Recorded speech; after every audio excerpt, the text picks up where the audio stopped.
The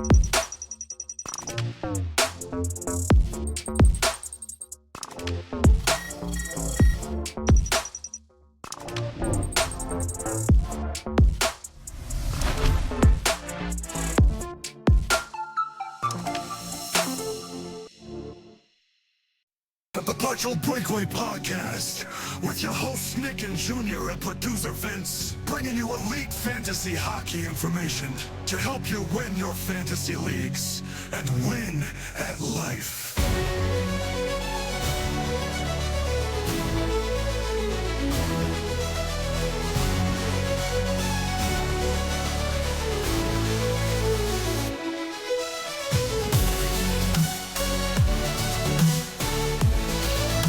Episode 58. How are we doing, ladies and gentlemen? Or just gentlemen? I don't know where Junior sees the ladies, but hey, it is what it is. These days. No, it was good. 58 episodes in. Yeah. It's good. It's good. I think we're starting to see teams move up and move far down in the standings. You could kind of see who the lottery teams are going to be right away. Talking about the Oakland Raiders, obviously. Vegas Raiders. Vegas. I'm sorry. Yes. But it's the 20 games, right? We're reaching this week. Yeah. We're reaching the 20 games. Do you remember? Yeah, That's a what lot of they people say. talk about American Thanksgiving as the time that you kind of see who the contenders are and who the contenders are not. And in this particular case, I think we're starting to see it. Yeah, some teams are surprising. Some teams we knew that. I mean, there's some teams we obviously knew that were going to be at the bottom, but there's some surprises. Yeah. Out there. So, And you also get to see by Thanksgiving, it's a good sample size for fantasy GMs to say, okay, maybe this year this player could sustain something similar to what he's done so far. You have a couple of slow starters. You have a I nice think, sample size is what I mean. Yeah, you're starting to get the sample sizes now coming out, and you kind of could see who's going to win you your league, who's going to maybe tank your league. So, and it's a nice time to sell high on some players as well. And we're going to talk about trades that occurred in both of our leagues. 2 out of 9 for me. But before we get started on the episode, I just wanted to thank everybody for listening today, for liking, subscribing on YouTube, giving us some reviews on Apple, Spotify. I think we're on iHeart. We're on everywhere pretty much. All wherever you can podcast listen to a platforms. podcast, Yeah. we're on it. The last episode was one of our most listened to podcasts. Yeah, that's right. And we also got some engagement on Discord. So feel free to join our chat. Just reach out to us. We'll send you the link.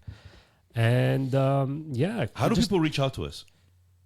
Instagram, X, any TikTok, any social media account, or And I think or just comment on one of the posts.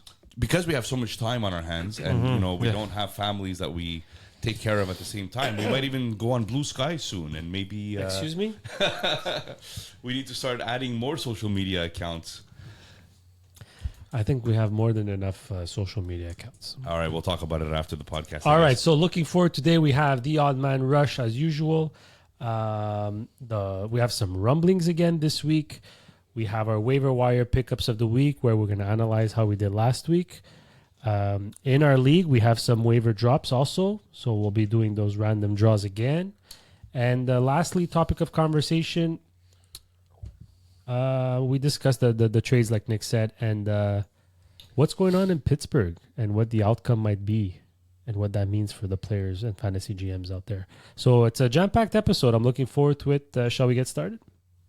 Please. All right, let's go. I wish we could go as soon as we have the right song. And Nick doesn't put the ball On that rush.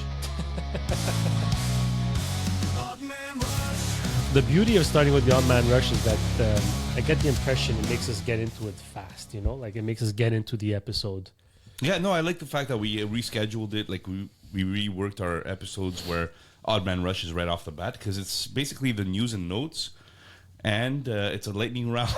And Supposed to it's, be a supposed lightning to be round. 30 It's seconds. a, it's a 30 3 seconds. minutes. 3 minutes should be 30 seconds, but it's 3 minutes. Anyways, all the sayings we're Nice gonna try, say them Nick. all. Nice Yeah. try. Okay, well, I'll be hosting the Odd Man Rush this week, so Nick and Vince will be alternating takes here. Nick, we will start with you while you put that timer. How are the Islanders doing without Barzal and Duclair? Have you seen the meme of this broken down house On fire? and Oh, no. in the driveway is parked a Ferrari? Have you seen that meme? Not Ferrari. Is the house is like Whatever, it's whitish? like Yeah. Yes. So that's Sorokin in a house that's crumbling. And that's basically my take on the Islanders. Sorokin is absolutely amazing. He's been doing great. He's on pace. I think Dauber actually sent out a tweet, and I was reading it today. And they're saying like he's on pace to play 56 games and have 26 wins or something like that. But his save percentage is like 920. It's insane. But it is what it is. You're paying for a superstar player, and I think that this is going to be probably, if his team wasn't so bad, he would have been a finalist for the Vezina. If he keeps up the numbers, yeah. Ding. Oh, right, the bell. I think Lou Lamoriello must go. I think he's ruining this team. Ooh. Oh, because the volume is low, Nick. All right. Next, moving on to Vince. What's Sebastian Aho's fantasy value? I feel like he's a little bit underappreciated every single year. He's got 15 points in 17 games. What's his value in fantasy right now? Underappreciated. I don't know if he's underappreciated. I think he might be maybe overvalued, in my Wow. opinion, because he's definitely not a 90 to 100 point player. And He got 89 last year. yeah, 89, but he didn't hit 90. That's the only time he got close to 90. But you look at his stats, I think he's more of a point per game player than 90 to 100, which is fantasy relevant 100%. But if Aho is your best player on your fantasy team, you're not going far in your league. So he's a very still good, a really good piece to have. he's a very good piece at 80 points. Anybody who can put a point per game player is a very good piece to have, but he shouldn't be your best piece on your team. Agreed. In any fantasy league, in my opinion, on one of your in any fantasy team you have, you need to have at least one player that can go between 90 and 100 points. At least. To If be not relevant in your league. Yeah. So you're basically saying he's not your superstar player, but he's No. still one of your star players. Yeah, exactly. I think I agree with that. I mean, I would that say makes that. sense. You But know, I thought he could have been that player from 90 to 100 points. But I feel with Carolina, with the system they play, he gets very choked up offensively because he's got to do everything else. I mean, so for much someone who better. gets choked up, 82 points a year is pretty No, good. but Patrick Bergeron. Yeah. Yeah. So, actually, Bergeron only hit it, I think, once. but he was always close to 80, no? Bergeron? Yeah, he was always in his like late 70s, Yeah. around there. Sticking with the Carolina Hurricanes theme, I think it's official. This is papier-mâché territory. Frederick Anderson's injury was announced by head coach Rob Brandamore to be longer than just week to week. So they don't have a timeline for his return, and they don't expect it to be anytime soon. Nick, what's the status here? What does this mean for fantasy GMs out there? And what value does Kochetkov get out of all this? So I don't think it's crazy to say Band-Aid boy territory. I mean, he's been there his entire career. Yeah, well, the blood clot is like a different. For me, it was just something separate there. It's not an actual injury. So 16 games last year, 34 games the year before that. Once he had, or like he actually, when he was in Toronto, he was hitting like 66 games played, 65 games played, 60 games played, 52 games played. Only once in Carolina did he hit 52. So you're right. The blood clot issue is not really an injury, but he's been out of the lineup consistently lately. And it's too bad because when he's in, he is good. Yeah, he's dominant. Like we're talking about 4 games played this year, 3 wins, .941 save percentage, 1.48. I know it's a small sample size, guys, but the fact No, but given his history, you know that that's what his numbers would be. 100% quality start percentage. You know what I mean? Like, if this guy was healthy, I mean, we'd be talking about maybe somebody looking at that Vezina conversation, right? This year, with the numbers the way he started, at least. Now, Kochekov comes in. Obviously, he's on a team that's very well structured. He's on a team that could kind of protect him a little bit, and I think that's good. I'm curious to see how long he stays relevant, because he's had the pedigree for a while, but he's always been inconsistent in the past. So I'm curious to see this year if that consistency stays. Fair enough. Sticking with the goalies, Vince, you were high on him. We actually kind of were all on high on him, but you specifically said that this guy could be a Vezina candidate. Vasilevsky, fastest goaltender in history to win 300 career games. Yeah, listen, I feel with a good offseason that they had, because they didn't go too far in the playoffs, he had time to recover, train properly for the injury he was at 2 years ago with the back. And listen, if it's not for Hellebuck having the season he's having right now, Vasilevsky is in that conversation of top goaltenders in the league this year. I mean, 8 wins, 5 losses, 2.15 goals against average, .920 save percentage. We knew Tampa was a good team. Even without Stamkos, they took the pieces they needed to be more of a team than individual players. But the one thing they were missing was a goaltender or Vasilevsky to come back to form. Yeah. And I feel he came back to form.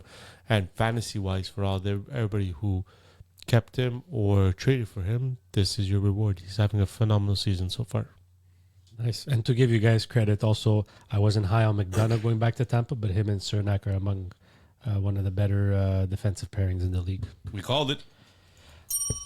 All right, another milestone. Connor McDavid becomes the 5th youngest player to reach 1,000 points. I don't think anyone will ever understand how much of a crazy achievement this is. Nick, this is laid off to you. I have nothing to say. I mean, come on. All right, moving on. We already know this, right? I mean, he has 11 points in his last 4 games. What do you want me to say about McDavid? He's McJesus. He's on pace for, I think, his lowest percentage in a while. He's on pace for 115 points, guys. That's pretty crap. Yeah, if you ask me. If you ask me. He was on pace for 142 last year and 153 the year before that. So, anyways, I mean, there's nothing to talk about. We already know McDavid is worth every dollar, and he's probably should be paid closer to like $15 million a year than 12.5. A little rumbling question. If he keeps this pace up throughout his career, better than Gretzky? It's going to be tough. Gretzky had... I know it's different. I know it's hate different these eras. cross-era I know. But just a stuff. quick answer. what do you mean by better than Gretzky? Is he going to beat Gretzky's record, or...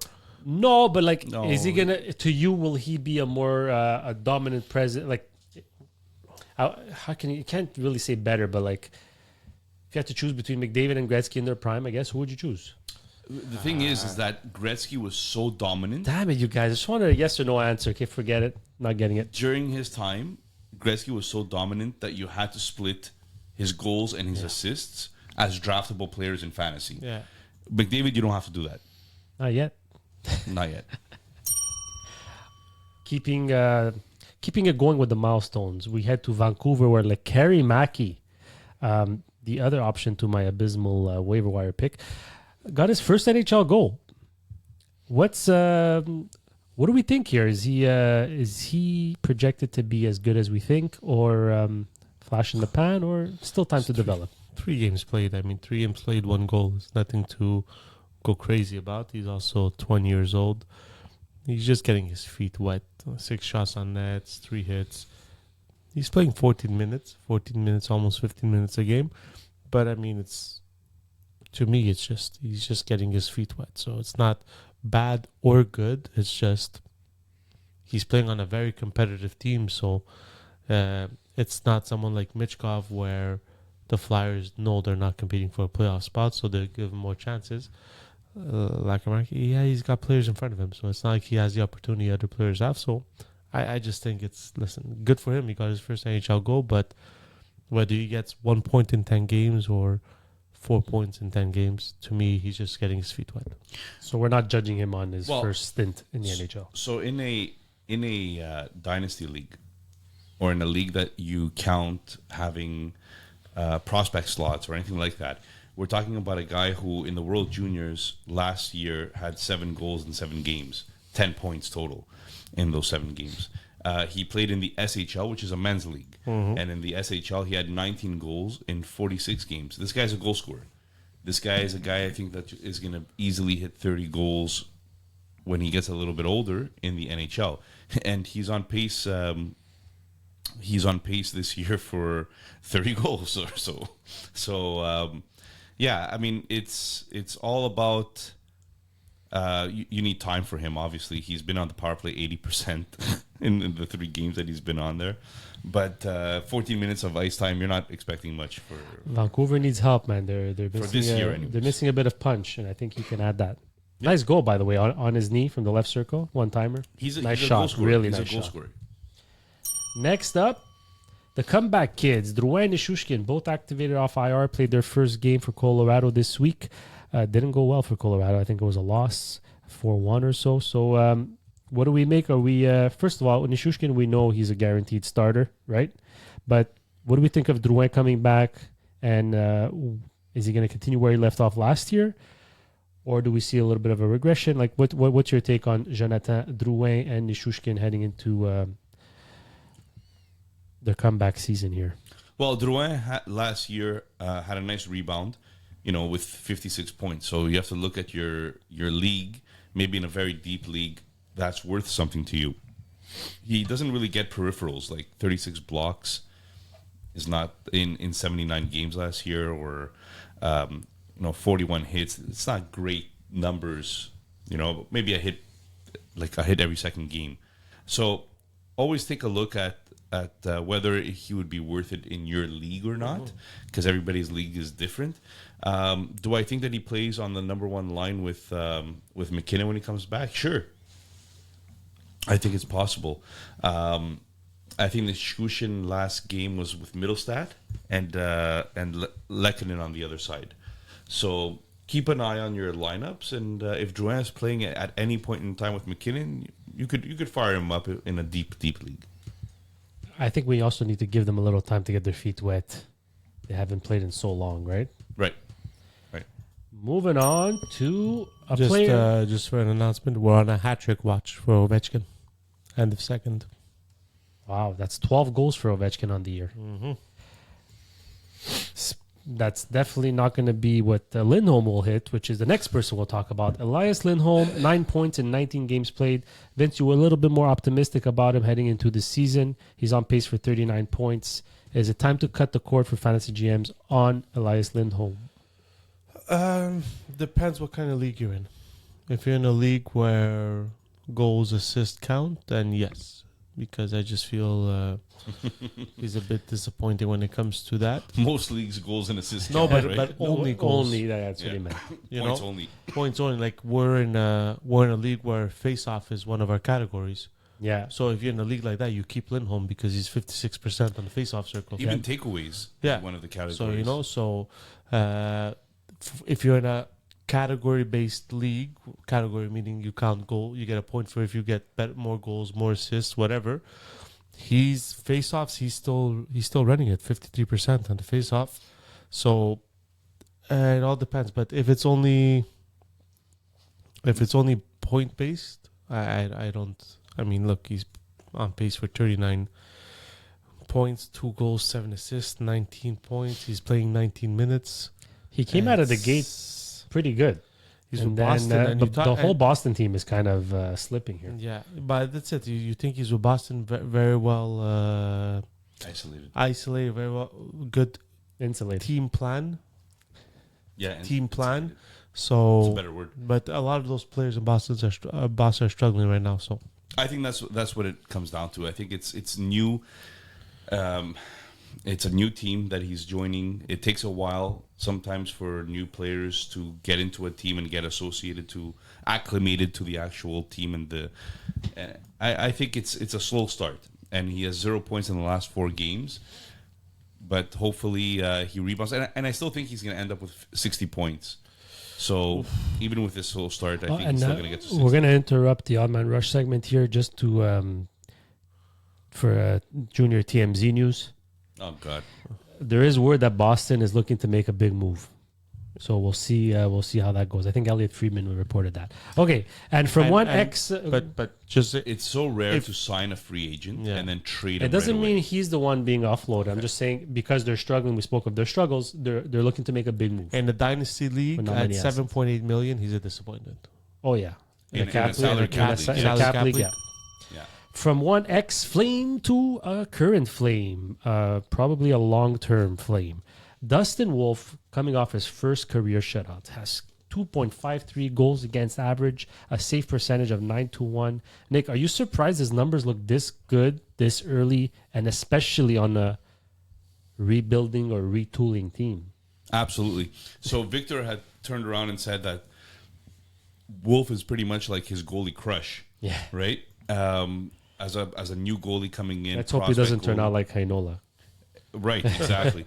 But Dustin Wolf with 2.53 goals against average, 921 save percentage, 66 quality starts. He already has a shutout, which he got this week, I believe. 6 wins in 9 games for a Calgary Flames team. So I don't know. I think that these people are actually increasing their value in Calgary just in time for them to all be traded away. Facilitating Craig Conroy's job. Yeah. No, very good for Dustin. I'm very proud of him. I know Adam stole him away from me that one year, that I'm always going to bring it up every time we talk about Dustin Wolf. But Adam looking good, in Lama. Looking Is good. looking very good in Lama. Guys, that does it for our Odd Man Rush segment. Let's go. Odd Man Rush.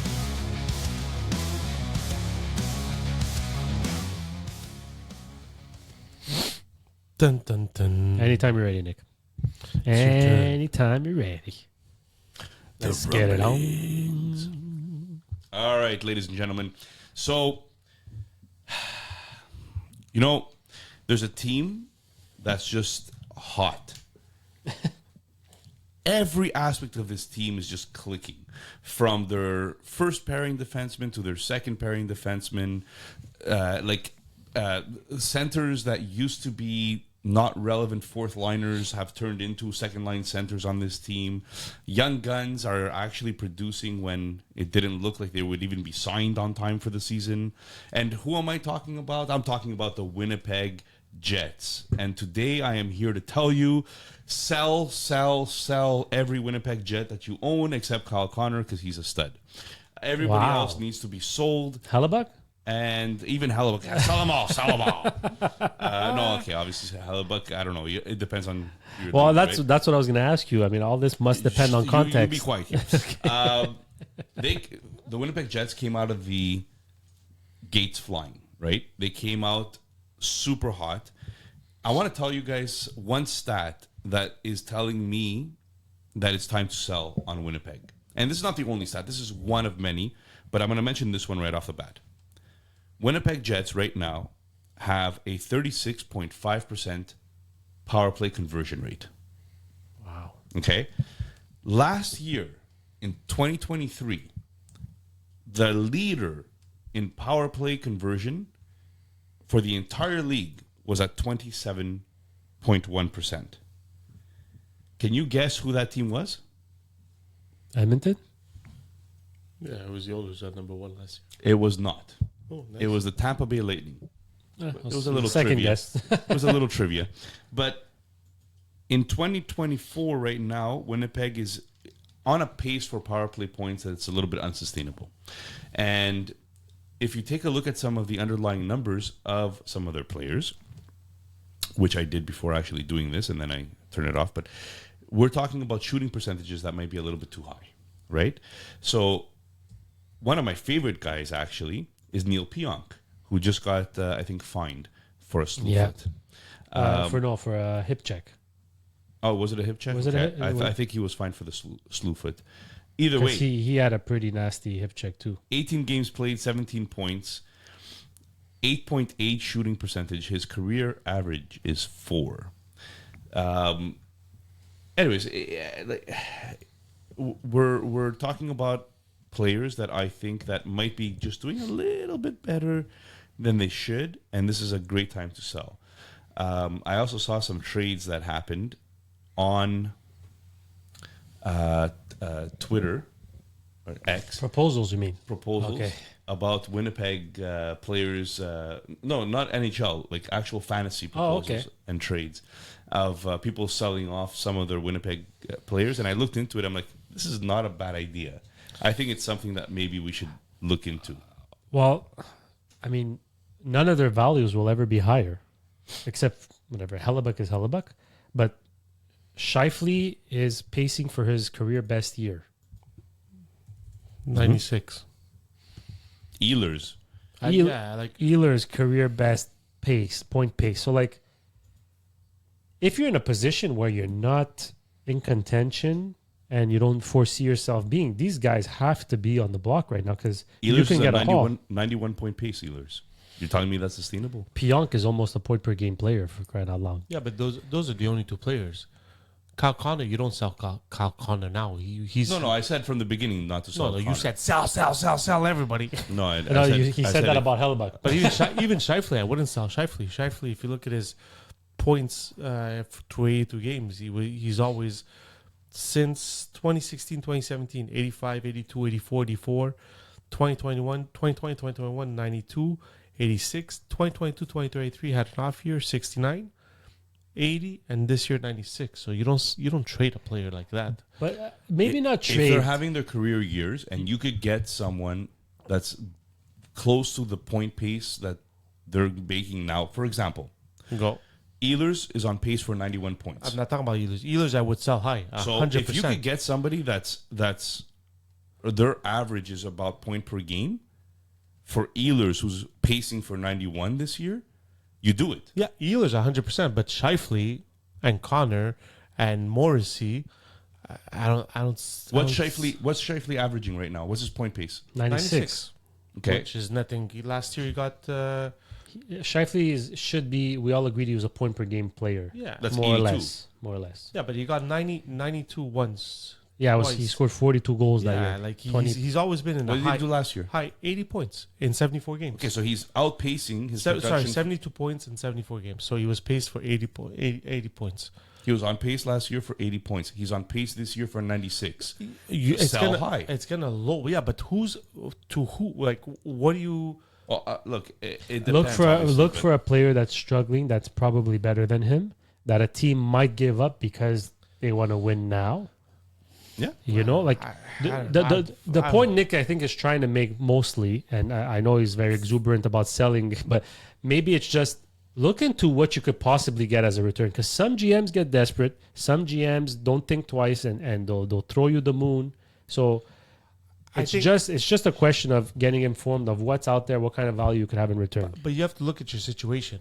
If you're in a contending situation, you're not selling Connor. Yeah, that's a and given. Scheifele. Though. That's a given. But that's why. So like, Unless and, you're getting something better. and Winnipeg, yeah, but not this year. No, you're not. How do you getting- know? you're How do you not- know they're going to maintain this point pace? That's the whole point. Yes, but how do you know the player you're gonna go struggle is gonna? It doesn't have to be a struggling player. He mentioned struggling player. The fact of the matter is, if you Okay, could give get... me an example of Scheifele. If you trade Scheifele, who are you Okay, expecting in I'm return? getting rid of a 96-point player. Maybe I'll get an 87-point player. But why would I do that if I'm? because he's he's not saying he gonna won't maintain sustain it. this. He's saying he won't sustain This is 96 the best points. he's ever played. Ever. What Okay. math says he's probably not going to sustain Okay, this all but season. why would I trade an 87-point player that I know is gonna hit 87? You're points? assuming that somebody's not going to trade for that. There are people that would trade for that. I don't know. I like because Winnipeg is where they are, not because of they're there because their third, fourth line guys are all. On The whole team is on fire. Yeah, the whole exactly. team's on fire. So it's So not you sell when it's high. it's- That's always the key. there are few like And- like I said, Ehlers. let's say you're a middle of the pack Pionk, player. Ehlers and Pionk, I agree. Let's say you're in the middle of the pack player. Yeah, team, then you sell, of course. right? That- So let's say you're fifth in a Okay. 10-team league. Yeah. You're not going to win this year. But you have Scheifele. but then that's a difference. I say if you're a contender, you sell. don't. Yeah, but if you're a contender, you don't sell. You're saying even if you're contending, you try to sell high. Yeah. You can't. You could. You absolutely could. I don't agree What with if, that. what if it's two sell high players traded for one another, but you gain in age? So what I'm saying is Nechas has never proven or shown to be the player that he's currently pacing to be. Maybe that guy says, you know what, I'm going to go get myself Scheifele, who I know could be a point per game player, which Nechas has never done in his life. He's never done it, but he was projected to do it. It's just you that didn't like Nick Ash. No, but I don't like him as a point per game player. Guys, Nick Ash is projected to get 145 points this year. Let's get serious. But that's what I'm saying. But if you could save, okay, so if you could save 6 years on the dynasty league, and maybe by the end of the year have the same amount of numbers, that's something to think about. okay, but so Well, you you're got to telling look at salary. Yeah. And then what comes with one or the other? no, like, but what's you're, the deal? But you're telling me Scheifele, who's hit 80 points consistently in his career, and now you're going to go for Nick Ash, who hit 53, 71, 40, 41, 36. How does that make sense for me trading Scheifele for Nick Ash straight up? It makes no sense. No, not. I don't think straight up. I don't think that's Or- feasible. Or what if it's like a Connor McMichael, a young guy showing progress to maybe be If you 23 give- years if- old? If you But give you know me what? Nick Ash and Connor McMichael, then Obviously, yeah, it's you not can one have for one, Scheifele. but I'm just saying, like, You can't for Scheifele, if you trade him, it can be a 1-for-1 because I think you lose in the 1-for-1 deal. It's got to be that's got to be a package. yeah, it has to be a package deal. Yeah, I mean, let's look at Ehlers. Right, Yes, this him- year. So Ehlers this year, would anybody trade like a neck hash for an Ehlers? Or because they're both hot right now, there's no real point. I to it? find them to be very similar players. I would almost package Nakas or Nachas. I'm not sure what the right pronunciation is, but I would almost package him for an upgrade, a legitimate upgrade, like a big time guy. Because right now Nachas is hot. He's young, good salary. So if you package him with prospect or picks to upgrade to a bottom feeder who needs to get rid of I don't know, Braden Point type Ovechkin. players like the Braden Point. I'm saying if he's a Ovechkin. bottom feeder, I'm talking about bottom feeders that don't need the Braden Points, that don't need the stars that for some reason they have them. Now I don't know why Braden Point was the first guy that came to my head. What about Crosby? I Would you would, do a 1-for-1? Nick Ash I for would Crosby? consider it if I'm in contention. I mean, we'll get to it, but, Yeah, I, but I, if- I did something similar. But if you not give- with a young guy, But though. if you're giving away Nickish, is because you're in contention. You're not in contention. Like, why would you give you away only, if you're in contention, you're trading him from an upgrade. He's not going to sustain. How many points did you no, say? He's on? 145. No, But but if you could get a player that's why would you get Crosby, who's at 38 years old? You know, if Yeah. you're in contention, Nekash is at think- 6.5. I think it's more if you're a seller. If you're somebody that, let's say you have a bunch of these Winnipeg guys, but you're not going anywhere. You're in Yeah, fifth place. then it's like Right. any other player. You sell Fifth, high. sixth, seventh place, you got to sell high. Yeah. This is the time to do it. And I think that was the point of this whole conversation to begin with. I don't know why we got confused with. Oh, because the way you Contention. came out flying is But you should sell. You should sell now because their value will not be higher than this. None of their values will be higher than this. I agree with that. I would definitely look into what's out Some players, but I still believe Connor and Shifley their value will be high no matter what. Okay, But- sure. How old is Shifley? there. 31. Turning 31. So if you're in sixth, seventh place, why am I keeping Shifley? But that's what I said. If you're retooling your team to not win next year and to not compete next year, then yeah, you trade those guys. They're at the age. Well, where- you're retooling your team so you could compete, but you're saying to yourself that you need. It's probably going to be 2-3 years out of the line, right? Yeah, if you're 6-7, it's because you're more than one player away to compete. So you're hopefully getting two good pieces How fun is Lama this year? that could. We have like close. 6 teams that are like just flip flopping first place all the time. It's a lot of fun. Yeah. What about a guy like Nemesnikov? No.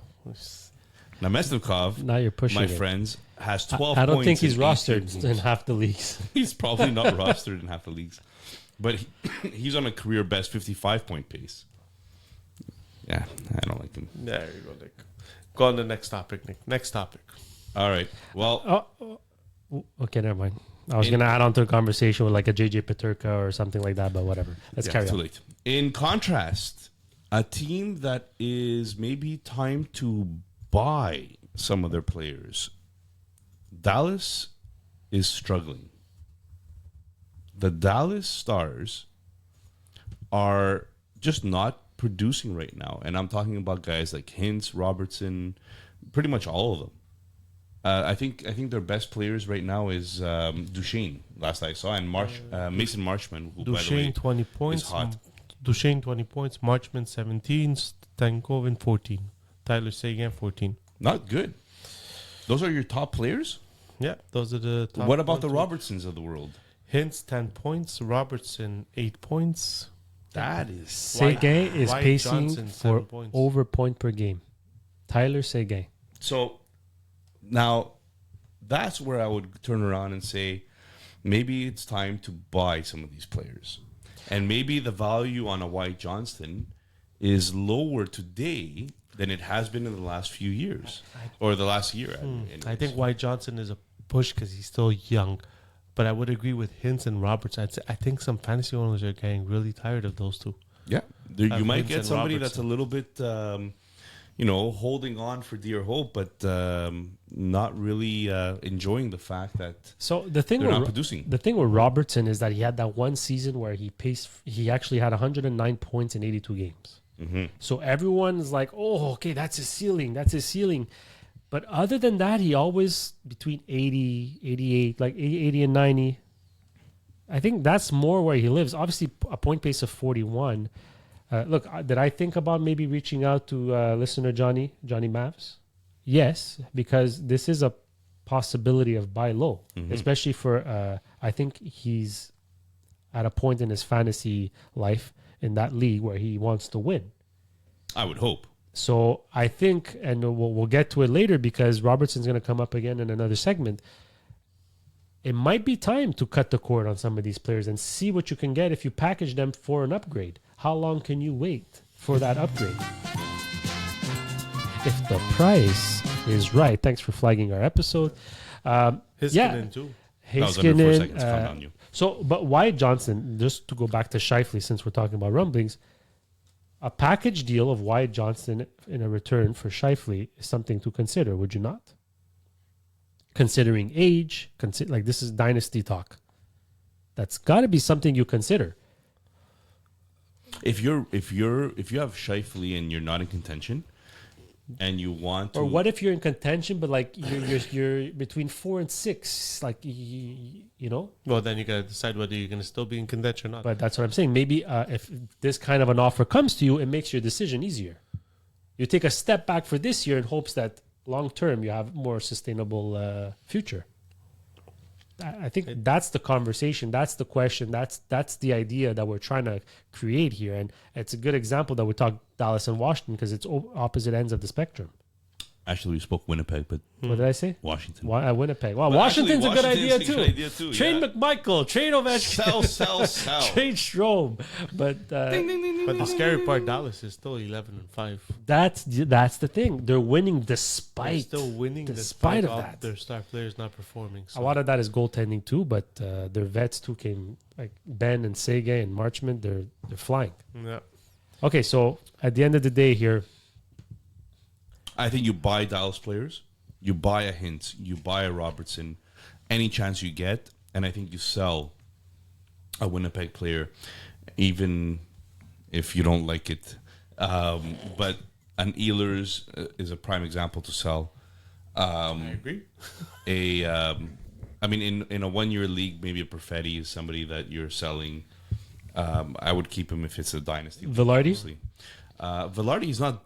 he seems to he's be like actually- his usual self. But, Yeah, he's actually not doing great this year compared to the other Winnipeg Jets. Well, he's picked it up of late, but he started really slow. 14 points in 18 games. Yeah, he started. So it's still not bad. But sometimes, so another thing to keep in mind is sometimes a player like Velarde, who's on a team where everybody's flying, almost like makes you want to acquire him, right? So it is your duty to put some names out there and see what you can get for them.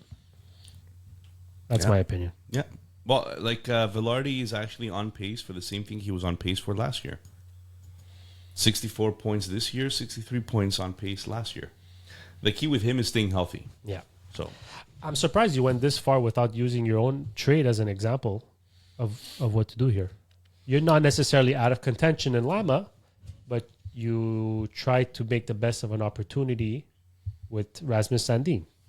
Well, so when I traded away Dougie Hamilton, I ended up getting a second and Sandin as my compensation, which I knew was a little bit low, but I needed the cap space. I was a little bit desperate. Hamilton's a $9 million player coming off a major injury at the age of 31. He's actually playing pretty well this year. Maybe not $9 million worth, but he's playing pretty well this year.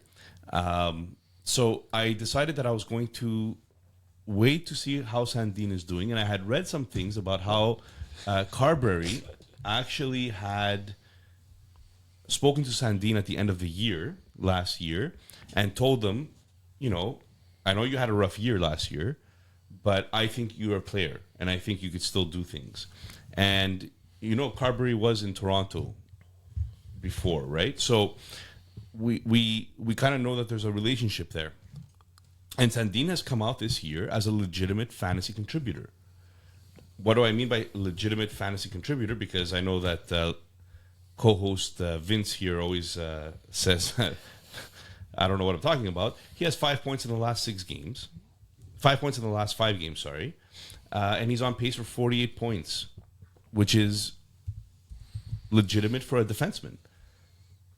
He has 3 goals, 7 assists, 10 points in 17 games. As a number 3 guy on that team, it's pretty impressive.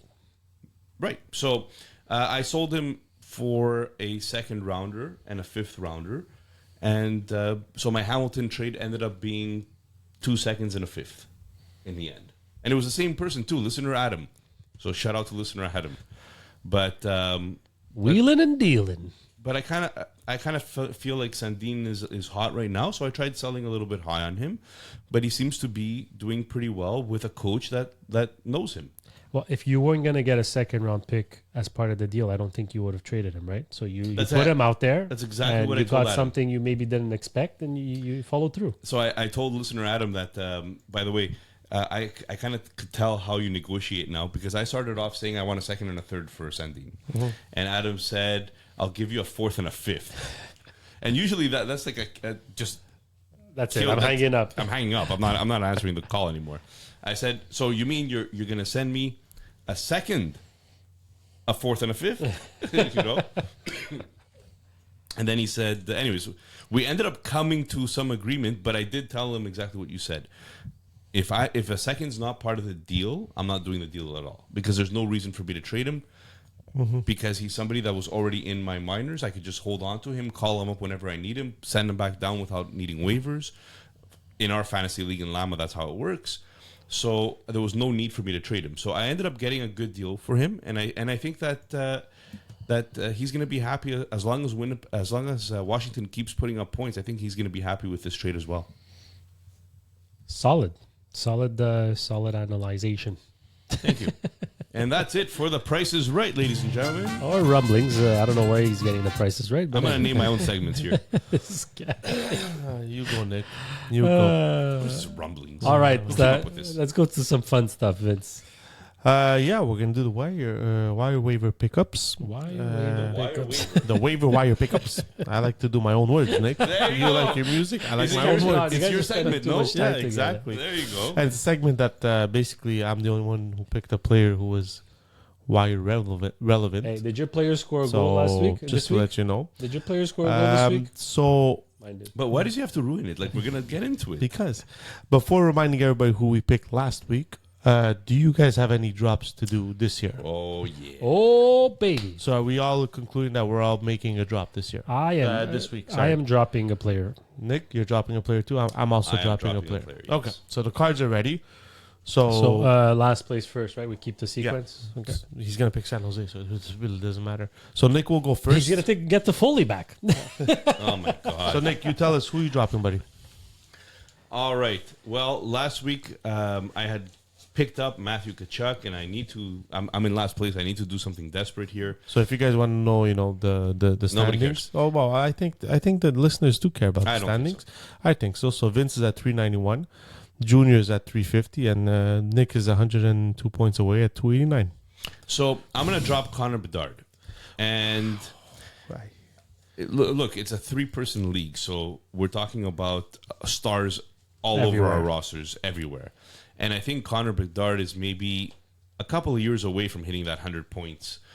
Right now, he's been close to a point per game, but it's not good enough in this particular league. It's good enough in every other league. So I'm hoping here to go out and grab some superstar player to replace a superstar player that's a little bit younger. So Nick is dropping Connor Don't look Bedard. at the colors. He is picking a card. Oh, you got two. Yeah. Picked up 2 cards, which is cheating. Whatever. So, Connor Bedard is being dropped Wow. Okay, can you, without looking, put this guy back? for Leon Draisaitl. Wow.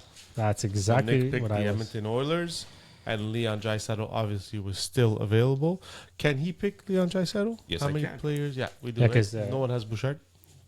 Nope. They would have dropped him by now. Ooh. Crap. Now I don't even know if I want to drop this guy. So who are you dropping, Joe? But I will drop Jason Robertson. I have to cut the cord. I can't keep waiting after him. So let's do. I saw that Seth Jones is injured, but out of the defensemen available, most of them their teams we can't select. So let's hope we can get better than 42-point pace here. So Junior's looking for a forward. I'm looking for a forward. Let's go more. Don't pick more than one here. card. This guy. There we go. All right, so Junior. Oh, for the love of God. Junior's picking. Junior dropped Jason Robertson, and he needs to pick from one of the dwellers in the bottom. Columbus Blue Jackets. The Columbus Blue Jackets. I feel good about I'm this. going to end up in last place. You know that? I feel good about this. Okay, so I already have Zach Werenski. So have to pick a forward. I have to take a forward. Holy moly. I think this is going to be... And that eliminates Columbus from the league, too. Yeah, for this week. The first instinct I had was to take Marchenko, who, by the way, is probably double the points Robertson has right now. So that's still an upgrade. Let me just take a look here. Columbus Blue Jackets. So their top point getter fantasy-wise is Kirill Marchenko. Then there's Sean Monahan. I will go with Kirill Marchenko here. Wow. So we dropped Jason Robertson for Marchenko. Nick is telling me I can't do it just yet. It has to be tomorrow. So 'Cause we Columbus. got our league starts Monday. Okay. It's a couple of hours away Monday. All right, so that's Jason Robertson for Kirill Marchenko. All right. So for the final one, I'm going to drop a player I really thought was going to have a bounce back here. Not bounce back, like a bounce, like not bounce back, but continue his hot streak from last year. Young player, Quinton Byfield. Yeah, only has 11 points in 19 games. Guaranteed he's going to swap him for like 2 goals, Matt 7 Boldy or assists. something. So, Guaranteed. Nick, do the cards so that people think I don't. Junior thinks I cheat all Well, the time. you've been cheating your whole life. Yeah. This is just something new. Who am I here. wishing? Last time I called my team. Who am I I don't calling know. for here? Suddenly, Amalia, who helped me with these cards, was a little bit too attached to you. Who am I calling this time? I don't even know what teams are out there. So let's see. Ooh, another beige card.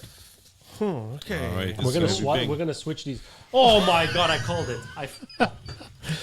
The Minnesota Wild. So I told you. the I Minnesota knew it. Wild is I an knew it. interesting team. I knew it. There's only one answer Because, here. Kaprizov is in my team. Don't even try. So that means we get rid of it. So the Minnesota Wild is the team that I picked. Zuccarello is hurt, unfortunately. Such a dick. So I will. Let me see. Let me just curiosity. I just want to see. And that's the end of the episode, ladies and gentlemen.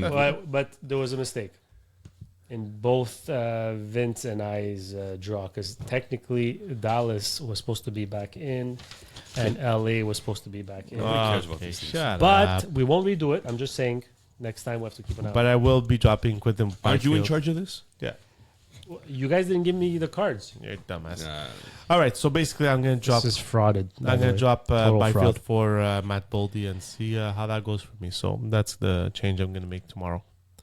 And that is our Co-host league.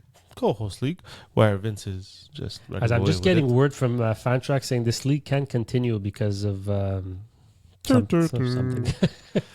Okay, so be dissolved. Let's talk about our waiver wire. It's absolutely that we did brutal. last year. Let's stop dropping. No, I got Nick got Draisaitl. Draisaitl. What's your problem? He has McDavid and Draisaitl now. And wow. Okay, so And Matthews and Marner. so last year Matthews hurt, so it doesn't matter. Last week, our waiver wire pickups, we decided to keep track, and like if your pick was a good one, we'd give you a point, and if it wasn't, we'll just call you a loser. Okay, so here are the wire pickups. Nick's pick. Oof. So Nick suggested Roslovic from Carolina. In 4 games, he got as many points as I did in the NHL. He got 0. So we can consider that a fail from Nick's part. Junior, I'll take the loss. I'll take the loss. But in my fairness, his teammates on that line produced very well. He just forgot that he's part of that line. so you should pick his teammates.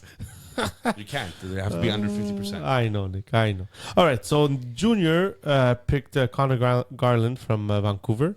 He still has a game tonight, so it might be saved for Junior. But right now, he's on a loss because 3 games played, 1 assist. 1 assist. So that's not good enough to get a point with us. So maybe by next week, he'll have the point. Maybe not. We will find out. And yours truly, the one you should be listening to all the time, told you guys to pick up Kyle Palmieri because of the injuries Islanders were going through. 1 goal, 3 assists in 4 games played. So that is a... Solid pick. Oh, where's the sound? Victory! Hey, Sandin got an assist. Point for Vince.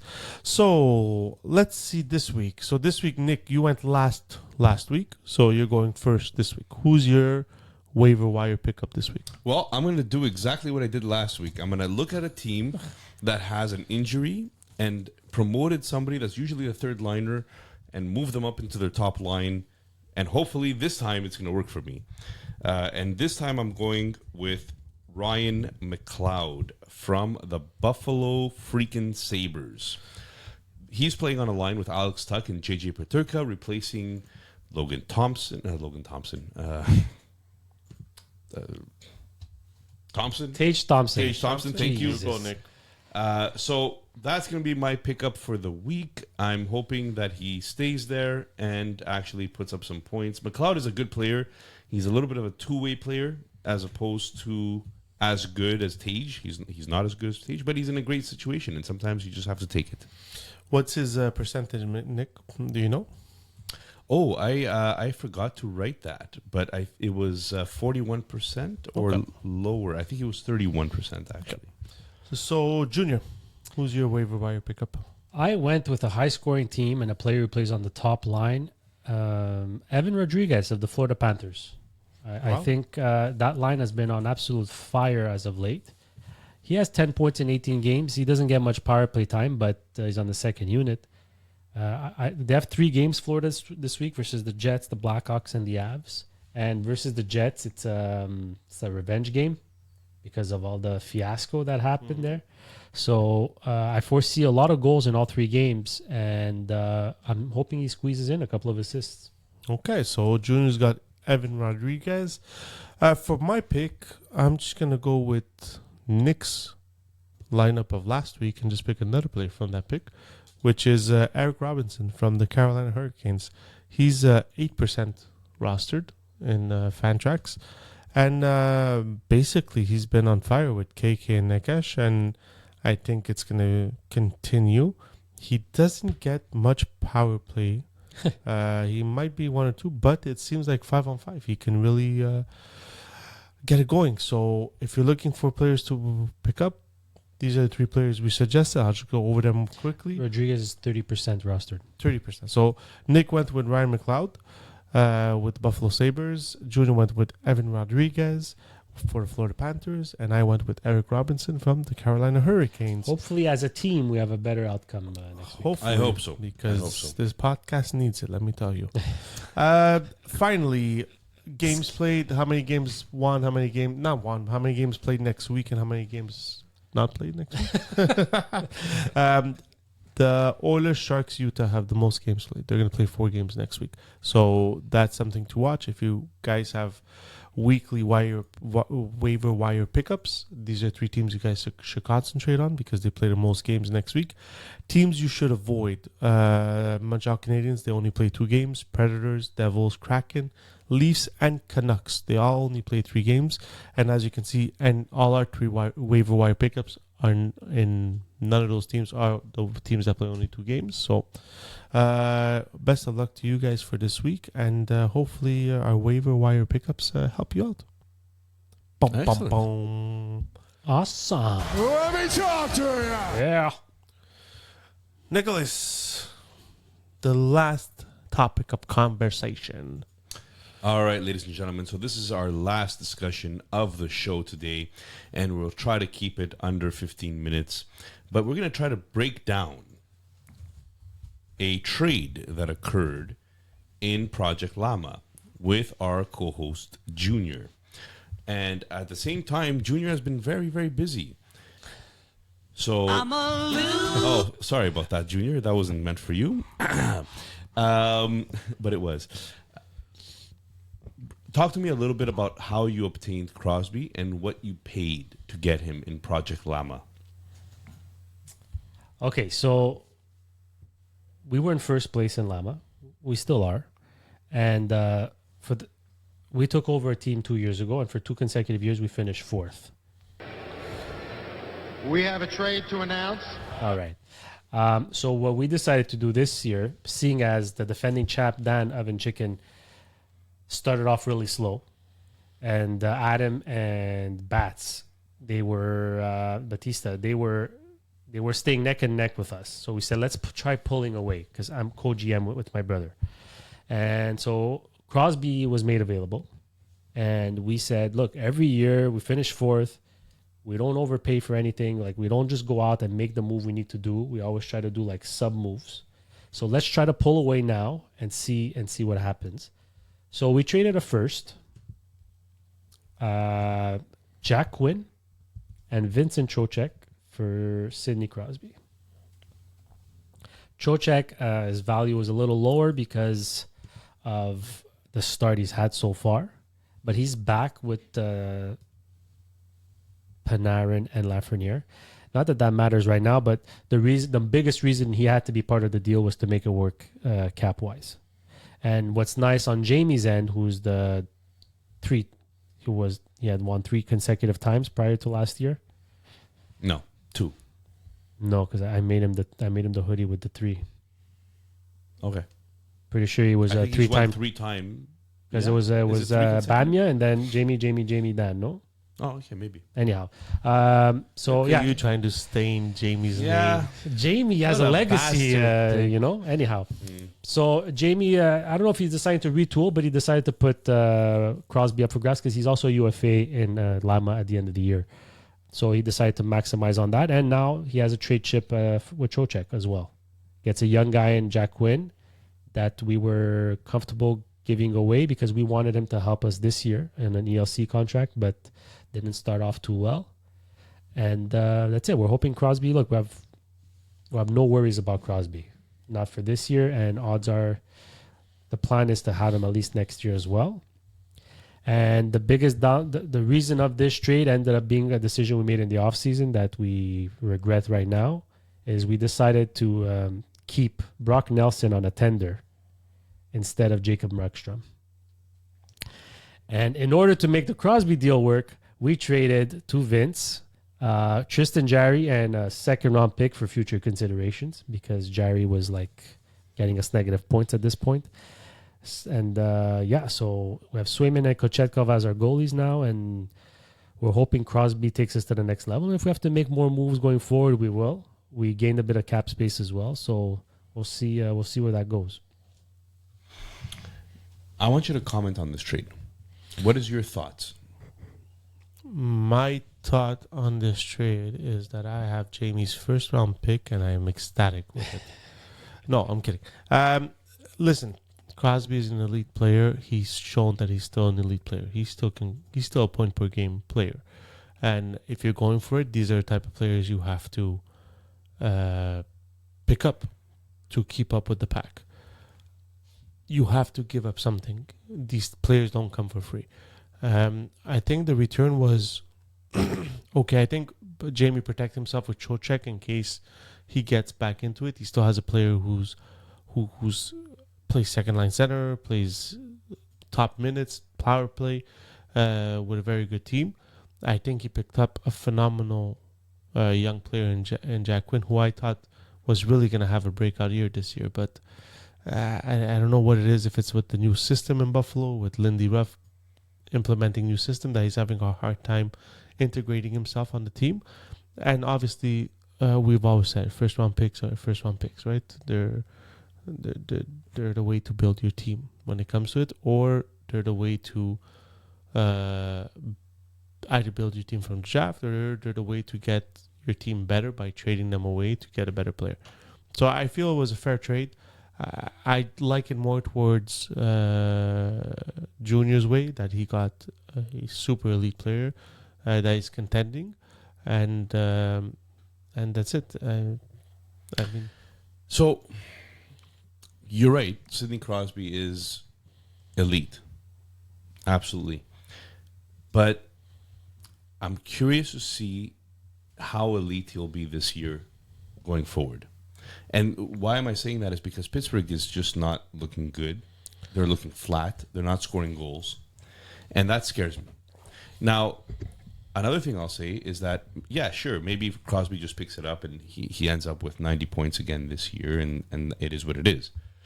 But at age 37, is there a possibility that he just ends up being what he is now, which is 19 points in 20 games?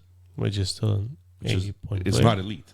It's still better than Trocheck. At 8 But points. it's not as good as you have Hurdle right now, who's actually putting more fantasy points up than that.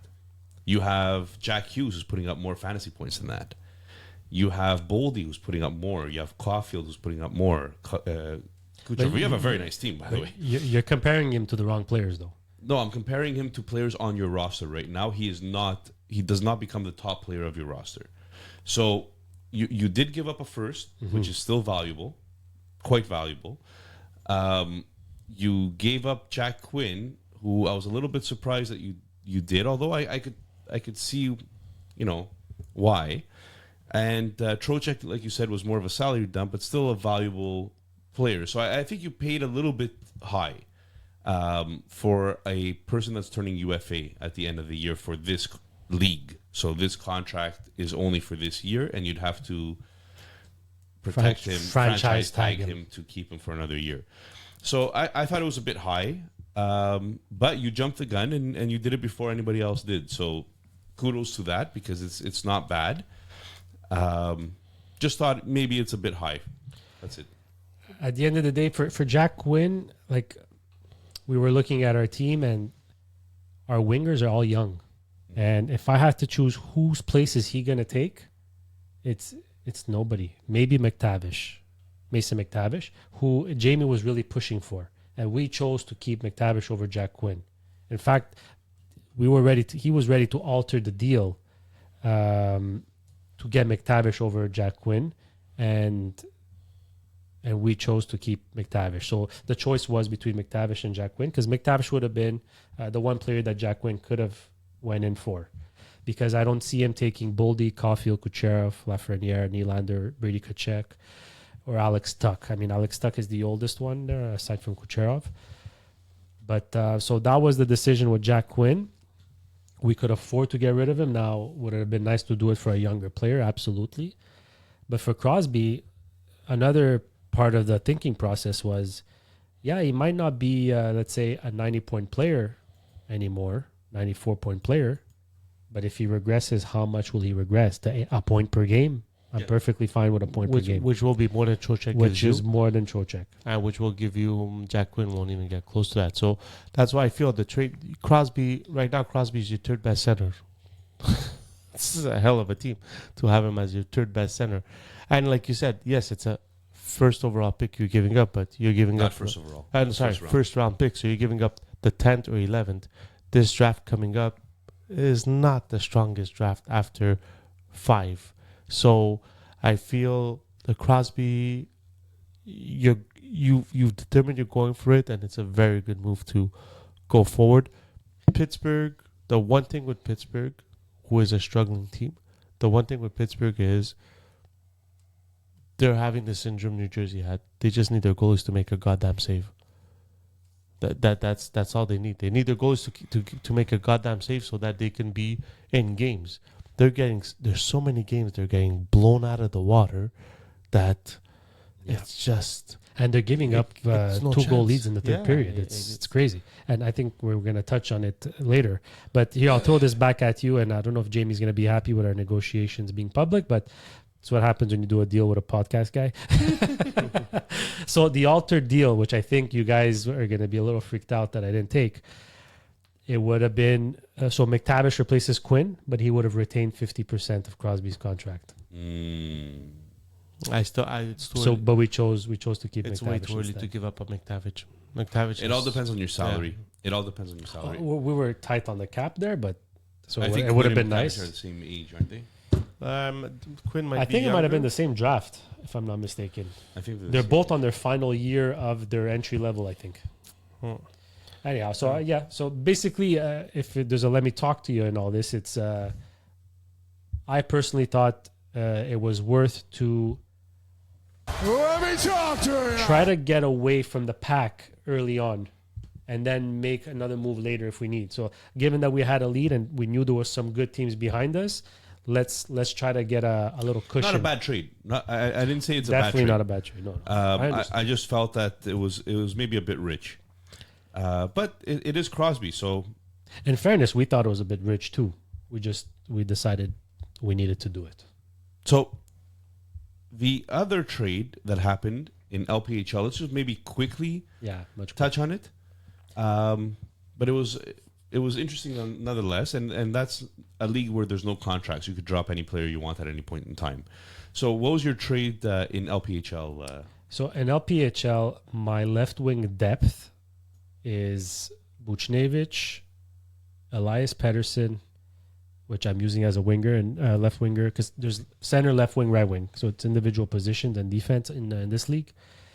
So I had Pettersson, Buchnevich, and Alex Laferriere from the LA Kings as my left wing starters, with Ken Johnson as a possible call up who's injured, and Nick Robertson as well. So my depth at left wing was really poor. And Marchand was made available, and I couldn't just rely on a career start for Laferriere throughout the year. And I think I'm in contention to finish top 3. So I wanted to solidify my left wing position, but it cost me a guy like Dylan Cozens. So Bamia, who's tanking for Higgins, I think. Hurting for Higgins, is that the expression? Hurting for Higgins. Anytime you want to trade and Bamia's in the league, give him a shout. He's always open for trade, by the way. I always invite him to every league just because he makes it fun. Yeah, he makes it really fun. He makes it fun. So he's been asking me for Cozens ever since he's joined the league. And I've been asking him for Urov ever since he's joined the league. But he was part of the negotiations, but it didn't work. So in the end, the deal was Marchand and a third for Dylan Cozens. Okay. So I saved a little bit of cap space as well, which is great because I think I need to make another move in the near future to solidify my depth on defense. So yeah, I give up a future asset that I was hoping would be more productive this year, and because he wasn't, I had to Cut ties. I had to cut ties. Yeah. Not because I don't think he will be in the future, but I'm in a position where I need to win now, and it's going to cost me to win. So, Ladies and gentlemen, if anything has been learned through this segment is that you need to pay if you're looking to win. And you paid. You paid a young player for an aging vet, right? But you paid. So nobody could say that you didn't try. and my goal from Marchand is to be a 65-point guy. So I'm still realistic within what I expect from him. Right. All right. So that's pretty much it about this segment. I mean, we were going to talk about how Pittsburgh might be selling off some of their players soon. Well, we touched on it. We could talk about it while during our outro. Yeah. Guys like Letang, Carlson. Oh, look, Malkin said. Did you see that Eric Carlson said that he thinks he's playing well? And the rest of the Pittsburgh staff is like, what's going on Well, here? there was a man from the Swedish Olympic team or staff administration that was like, Eric Carlson should not be making this team, the Sweden team. 11.5 million. Man, that's wild. And Malkin, by the way, amongst the rebuild, said he would not want to be traded. No, but neither would Crosby or anybody. These guys want their cups. They're working on their legacy, and then their legacy is to be a one, which is rare right now, a one-player team, right? Yeah, I think they're gonna stay. I don't think Crosby's getting traded away. No. I don't think he wants to be traded away. Him- Malkin definitely him, doesn't. Malkin, they're ready for the Letang rebuild. is the only one that I could say maybe. Maybe, but even him, I think they're at the end of the day, I think they've won what they had to win, and they're ready to help the team rebuild. Well, we're not asking for 11.5 million likes and subscribes. No. But If we I'll could take get your it. We'll take- like and subscribe. We'll take 11 million. We'll take it. I mean, if you're offering. But guys, give us a like, give us a subscribe, join in on the conversation, please. This whole podcast is based on wanting to talk about hockey, so let's talk about it and fantasy hockey to boot. So please let us know. Subscribe, like. Enjoy your week. Peace. Peace out, boys. Have a great week, everybody.